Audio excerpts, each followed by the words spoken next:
इसी पर बात करने के लिए सैयद मोहम्मद अली साहब भी हमारे साथ मौजूद हैं। सर, सबसे पहले आप ही से पूछना चाहूँगी, जैसा कि सलमान आवान ये कह रहे हैं कि अब इस पर ये कहा जा रहा है कि दूररस नताइज सामने आएंगे। आप समझते हैं कि दूररस नताइज इसके सामने आएंगे? क्योंकि भारत में सिर्फ मसीही बिरादरी के साथ ऐसा नहीं हो रहा, मुसलमानों को देख लें, सिखों को देख लें, हर जानिब एहतजाज की सदा बुलंद है। तो आप समझते हैं कि बेहतरी आएगी अब इससे? जी बहुत शुक्रिया। मैं समझता हूँ कि यकीनन ये जो मणिपुर के वाक़यात हैं, मैं समझता हूँ आलमी सियासत में, सिफारती सतह पे और जो तस्वीराती तब्दीलियाँ आलमी निज़ाम में आ रही हैं, मैं समझता हूँ कि इसकी अहमियत काफ़ी ज़्यादा है। ये तो हकीकत है कि मुसलमान, कश्मीरी, सिख, दलित जो हैं वो जो हिंदुत्वा और हिंदू इंतहा पसंदाना सोच के विक्टिम तो 75 साल से बनते रहे हैं। लेकिन इस दफा जो नई या एक यानी कि मुनफरिद बात है वो ये है कि चूंकि 2 महीने के अंदर आप देखें कि मणिपुर जहां तकरीबन 42% ईसाई आबादी है, वहां 250 से ज्यादा चर्चेज और ईसाई इबादतगाहों को नजर आतिश किया गया है। और ये जो करारदाद यूरोपियन पार्लियामेंट में आई है और पास हुई है, आप जानते हैं कि 27 मगरबी यूरोप की रियासतें यूरोपियन पार्लियामेंट की रुकन हैं। तो जब वो एक करारदाद भारतीय हुकूमत और रियासत के खिलाफ पास करती हैं, उनको कंडेम करती हैं, तो आप ये भी हुस्न इत्तेफाक तो नहीं है कि वो ज्यादातर रियासतें ईसाई मेजॉरिटी हैं।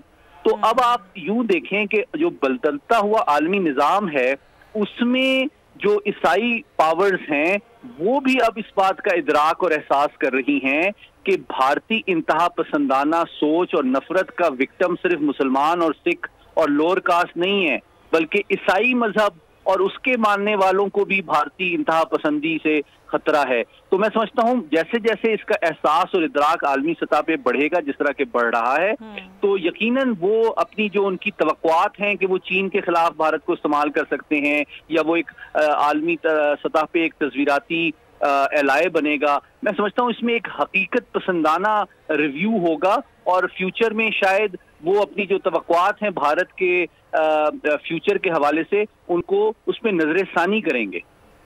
ठीक है। अगर आपको ये वीडियो पसंद आई तो लाइक पर क्लिक करें।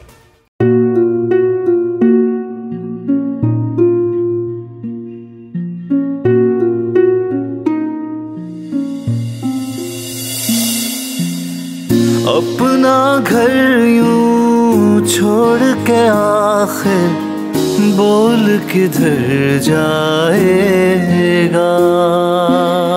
ये जो पड़ा है वक्त कड़ा है, वक्त गुजर जाएगा। अब जिंदगी फैसले की घड़ी, सारी मईशत के घर है खड़ी, करने पड़ेंगे कठिन फैसले, तुझ पे ये कैसी आन पड़ी। देखना अब कुछ यूं बदलेगा हमारा पाकिस्तान, खुशियाँ वापस ला कर देगा हमारा पाकिस्तान। देखना अब कुछ यूं बदलेगा हमारा पाकिस्तान, खुशियाँ वापस ला कर देगा हमारा पाकिस्तान। देखना अपनी पहचान के लिए बोल, पाकिस्तान के लिए बोल, हमारा पाकिस्तान मिशन मईशत। देखना